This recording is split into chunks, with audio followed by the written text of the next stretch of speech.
Assalamualaikum warahmatullahi wabarakatuh. Perkenalkan, nama saya Triwahyuningsi, NIM 18231095. Di sini saya anggota dari kelompok 1 Fisika Modern. Di sini saya akan memulai presentasi dari kelompok kami yang mana materi kami tentang teori relativitas khusus, yang mana saya akan membahas tentang transformasi Galileo.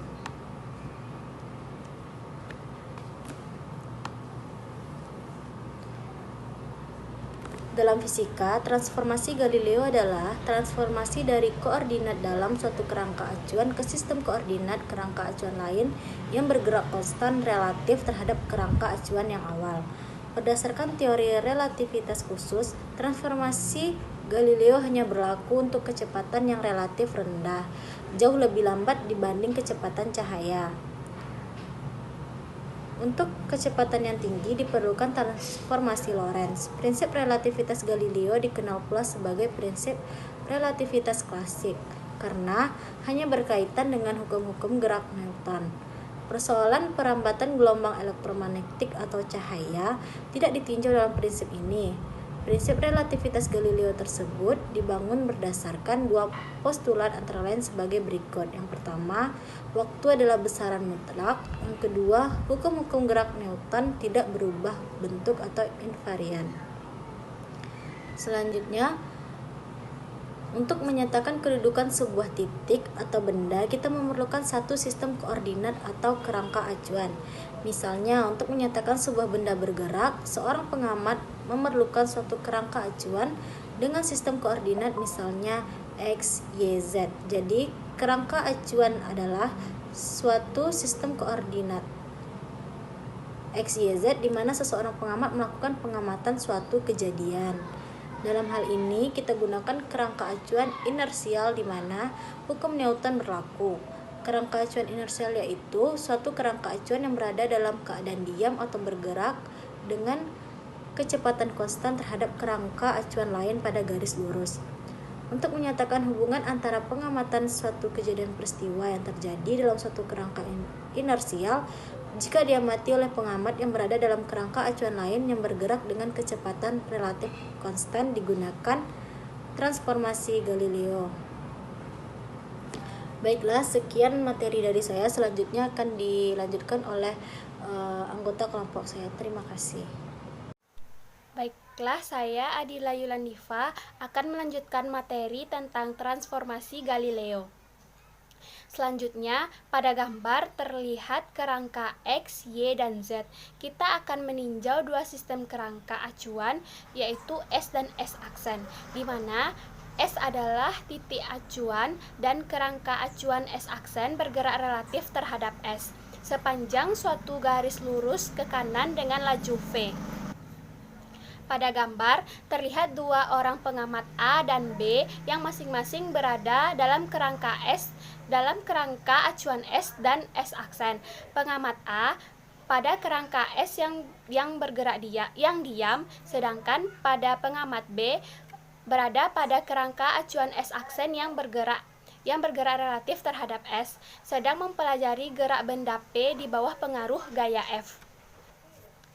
Menurut A, benda P memiliki kedudukan X dan waktu T. Sementara menurut pengamat B, benda P memiliki kedudukan X aksen dan T aksen, karena pengamat B memandang dari kedudukan yang bergerak. Makin lama, tentu pengamat B akan menjauh dari P, sehingga posisi P makin berbeda atau X aksen. Pada postulat pertama Galileo yang memberikan persyaratan T sama dengan T aksen atau waktu adalah besaran mutlak, yang menyatakan bahwa apabila benda P telah menempuh jarak 6 meter dan menurut pengamat A misalnya selang waktu yang diperlukan benda P tersebut adalah 60 sekon, maka menurut postulat T sama dengan T aksen atau waktu adalah besaran mutlak, pengamat B juga akan mencatat waktu selama 60 sekon. Jadi waktu di sini tidak berubah. Selanjutnya, menurut postulat 2 Galileo, yaitu hukum-hukum gerak Newton yang tidak berubah bentuk atau yang memberikan persyaratan terhadap hukum Newton, menurut postulat kedua Galileo ini terdapat rumus U aksen X sama dengan UX dikurang V, yang mana U aksen X adalah kecepatan benda terhadap kerangka acuan yang bergerak atau S aksen, UX adalah kecepatan benda terhadap kerangka acuan diam atau S, dan V adalah kecepatan benda.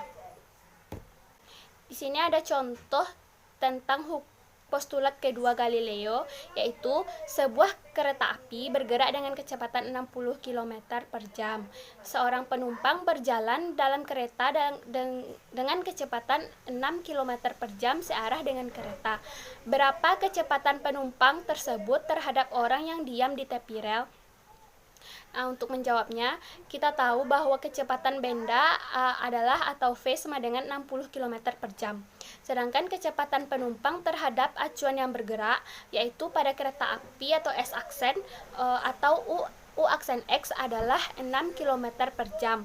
Yang ditanya yaitu kecepatan penumpang pada acuan diam atau terhadap orang yang diam di tepi rel atau UX. Maka kita gunakan rumusnya yaitu U aksen X sama dengan UX dikurang V.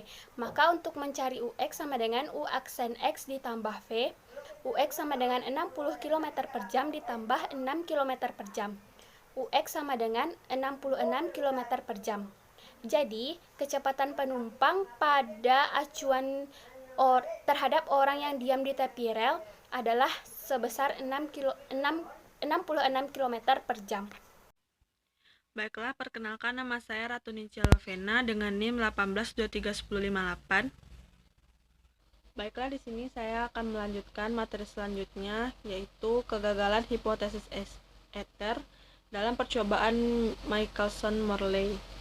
Nah, pada masa fisika klasik, cahaya dianggap hanya sebagai gelombang di mana salah satu sifat gelombang adalah merambat melalui medium. Saat itu diyakini bahwa medium perantara gelombang cahaya adalah ether. Nah, pada tahun 1887, Michelson dan Morley, dua orang ilmuwan fisika yang berkebangsaan Amerika, melakukan penelitian tentang keberadaan ether. Atau disebut juga dengan mengukur kelajuan ether dengan menggunakan interferometer. Hakikat percobaan ini membandingkan kelajuan cahaya sejajar dan tegak lurus pada gerak bumi mengelilingi matahari. Nah, jika dikaitkan ether itu diam di alam semesta ini, diharapkan ada kelajuan relatif ether terhadap bumi yang bergerak mengelilingi matahari. Nah, percobaan ini berdasarkan prinsip penjumlahan vektor dengan menggunakan penalaran gerak perahu yang menyeberangi sungai. Nah, dapat dilihat dalam PPT, di sini ada perahu A dan juga perahu B.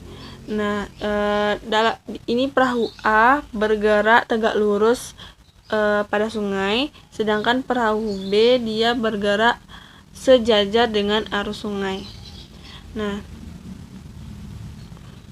dengan membandingkan waktu yang diperlukan untuk menempuh jarak pulang pergi dalam lintasan tegak lurus arus sungai dan waktu yang diperlukan untuk menempuh lintasan yang sejajar arus sungai dalam jarak yang sama, yaitu dapat kita lihat pada D ini. Nah, yang mana kecepatan perahu itu dilambangkan dengan C, sedangkan kecepatan aliran sungai adalah V, yang digambar segitiga ini. Michelson dan Morley adalah perintis yang menggunakan contoh sederhana tersebut untuk mencoba mengukur kecepatan aliran ether, bila memang ether itu ada atau tidak. Nah, perahu A dan perahu B diganti dengan pasangan berkas cahaya yang berasal dari satu sumber. Yang satu dipantulkan dan yang lain diteruskan oleh gelas setengah cermin. Nah, seperti gambar yang tampak di PPT. Nah, ini disebut dengan percobaan interferometer. Masing-masing berkas cahaya itu dipantulkan oleh cermin C1 dan C2. Bisa dilihat di sini, ini adalah pantulan cahaya C1 dan ini ada C2. Arahnya ke sini. Ini yang letaknya ini terhadap gelas setengah cermin. Ini gelas setengah cermin. Berkas-berkas cahaya ini menggantikan peran perahu A dan perahu B. Apabila kecepatan itu sebesar 3 kali 10 pangkat 8 meter per sekon dan kecepatan ether relatif terhadap bumi sama dengan kecepatan tangensial bumi mengelilingi matahari sebesar 3 kali 10 pangkat 4 meter per sekon. Nah, sehingga diharapkan ada selisih waktu antara TA dan TB. Nah, adanya selisih waktu itu diharapkan antara gelombang cahaya yang berasal dari pantulan cermin C1 dan C2 akan timbul perubahan pola-pola hasil interferensi yang terjadi pada layar pengamatan. Akan tetapi, selama percobaan tidak pernah teramati adanya perubahan pola-pola interferensi yang terjadi, nah hal ini menunjukkan bahwa tidak ada perbedaan waktu antara TA dan TB. Berdasarkan Michelson dan Morley ini, yang membuktikan bahwa kecepatan cahaya dari arah mana saja dan kerangka mana saja selalu sama, nah dapat disimpulkan, yang pertama, hipotesis tentang adanya ether sebagai medium perambatan cahaya adalah tidak benar. Cahaya merambat tanpa memerlukan medium perantara. Yang kedua, kecepatan cahaya dalam segala arah sama besar, tidak tergantung pada kerangka acuan pengamat. Baiklah, hanya sekian presentasi dari kelompok kami.